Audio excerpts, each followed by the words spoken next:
आइए जानते हैं छत्तीसगढ़ और भारत की हर जिले, हर क्षेत्र की आज की फटाफट बड़ी खबरें। साथ ही जानेंगे सरकार की नई घोषणाएं, नए नियम और आम जनता को 5,000 रुपए की मदद कब से मिलने वाली है। तो वीडियो को लाइक करें और चैनल को सब्सक्राइब जरूर करें, ताकि आप तक हर जरूरी खबर सबसे पहले पहुंचे।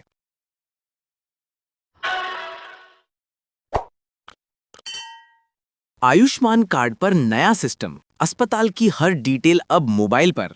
नमस्कार दोस्तों। छत्तीसगढ़ सरकार स्वास्थ्य व्यवस्था को और पारदर्शी बनाने की दिशा में बड़ा कदम उठा रही है। अब राज्य के किसी भी प्राइवेट अस्पताल में अगर आप आयुष्मान कार्ड से इलाज करवाते हैं तो इलाज पर कितना खर्च हुआ, किस चीज के लिए कितना पैसा कटा और आपके कार्ड में कितना बैलेंस बचा है, इन सब का मैसेज सीधे आपके मोबाइल पर आएगा। इसका फायदा ये होगा कि अस्पताल अब बड़ी बिलिंग, फर्जी इलाज या अनावश्यक चार्ज नहीं जोड़ पाएंगे।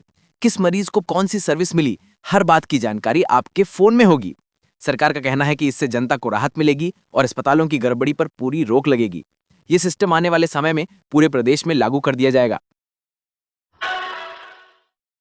लड़कियों को फ्री कोडिंग ट्रेनिंग प्लस 25,000 रुपए स्टाइपेंड। बहनों और बेटियों के लिए बहुत बड़ी खुशखबरी है। अब सरकार की ओर से लड़कियों को पूरी तरह मुफ्त सॉफ्टवेयर कोडिंग ट्रेनिंग दी जाएगी।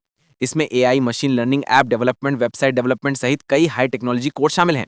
सबसे बड़ी बात, ट्रेनिंग के दौरान लड़कियों को हर महीने 25,000 रुपए तक का स्टाइपेंड भी मिलेगा। इसका मकसद है कि लड़कियां आर्थिक चिंता के बिना तकनीकी क्षेत्र में करियर बना सकें। जिन्हें जुड़ना है वे ऑनलाइन आवेदन करके आसानी से इस प्रोग्राम का हिस्सा बन सकती हैं। सरकार इसे महिला सशक्तिकरण की दिशा में एक बड़ा कदम मान रही है। दोस्तों, आगे की खबर जानने से पहले अगर आप छत्तीसगढ़ से हैं और अपने छत्तीसगढ़ को दिल से प्यार करते हैं तो अभी हमारे चैनल को सब्सक्राइब कर दीजिए, क्योंकि यहां मिलती है असली खबरें, असली बातें और छत्तीसगढ़ की असली पहचान। अभिनेता धर्मेंद्र का 89 साल की उम्र में निधन। फिल्म जगत से दुखद समाचार। हिंदी सिनेमा के महान अभिनेता और ही मैन ऑफ बॉलीवुड कहे जाने वाले धर्मेंद्र जी का 89 साल की उम्र में निधन हो गया है। उन्होंने अपने लंबे करियर में सैकड़ों सुपरहिट फिल्में दी। शोले, धर्मवीर, यादों की बारात, चुपके चुपके जैसी फिल्मों से उन्होंने हर पीढ़ी के दिलों में जगह बनाई। उनके निधन से फिल्म इंडस्ट्री, उनके परिवार और करोड़ों चाहने वालों में गहरा शोक है। लोग कह रहे हैं आज भारतीय सिनेमा ने अपना एक चमकता सितारा खो दिया है। धर्मेंद्र के निधन पर पीएम मोदी भावुक हो उठे। अभिनेता धर्मेंद्र के निधन पर प्रधानमंत्री नरेंद्र मोदी ने भी भावुक हो सोशल मीडिया पर लिखा कि धर्मेंद्र जी केवल एक अभिनेता नहीं थे, बल्कि भारतीय फिल्म उद्योग की एक महान संस्था थे।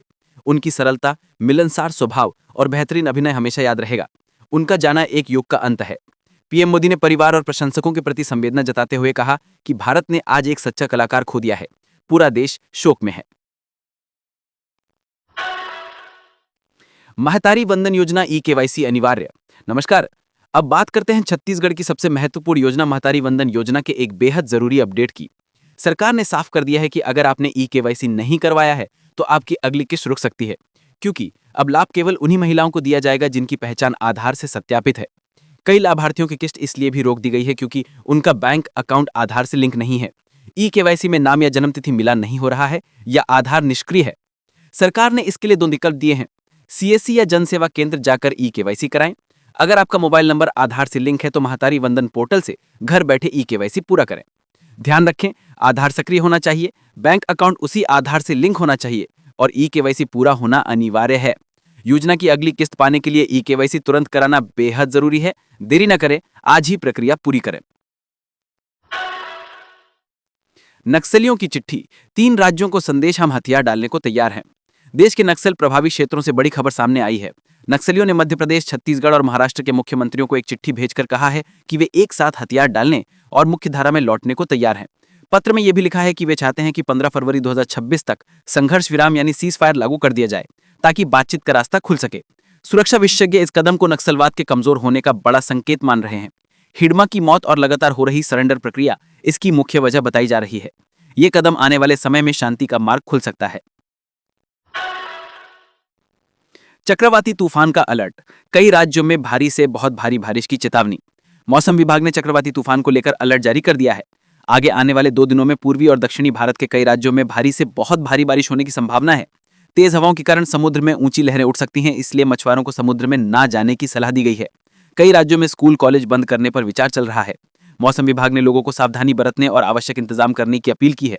स्थिति पर लगातार नजर रखी जा रही है। दुर्ग, रायपुर में सिर्फ 3 दिनों में 4 डिग्री तापमान बढ़ा। छत्तीसगढ़ की राजधानी रायपुर और दुर्ग में अचानक मौसम ने करवट ले ली है। पिछले 3 दिनों में तापमान में 4 डिग्री तक की तेजी दर्ज की गई है। दिन में गर्मी बढ़ गई है और शाम तक हल्की उमस महसूस हो रही है। मौसम वैज्ञानिकों का कहना है कि उत्तरी ठंडी हवाएं कमजोर हो गई हैं, जिससे तापमान में उछाल आया है। लोगों को दिन में धूप से बचने और अधिक पानी पीने की सलाह दी गई है। मौसम अगले कुछ दिनों तक ऐसे ही रहने के संकेत दे रहा है।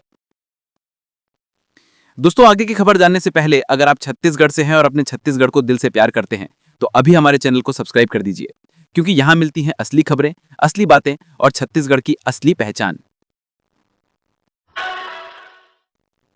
धान मंडी नए टोकन नियम। नमस्कार। धान खरीदी के लिए जारी किए गए नए टोकन नियम अब लागू हो गए हैं। इस बार किसान की भूमि के आधार पर टोकन की संख्या तय की गई है। सबसे पहले सीमांत कृषक यानी 0 से 2 एकड़, इन्हें 1 टोकन मिलेगा। लघु कृषक यानी 2 से 10 एकड़, इन किसानों को 2 टोकन दिए जाएंगे। दीर्घ या बड़े कृषक यानी 10 एकड़ से अधिक, उन्हें अधिकतम 3 टोकन जारी होंगे। सरकार का कहना है कि इस नियम से खरीदी में भीड़ कम होगी, पारदर्शिता बढ़ेगी और सभी किसानों को समय पर अवसर मिलेगा। किसान अपने टोकन के आधार पर ही धान लेकर केंद्र पहुंचे, अन्यथा खरीदी संभव नहीं होगी। खाना बनाते समय फटा कुकर, 2 महिलाएं गंभीर। बलरामपुर जिले में एक बड़ा हादसा हुआ है।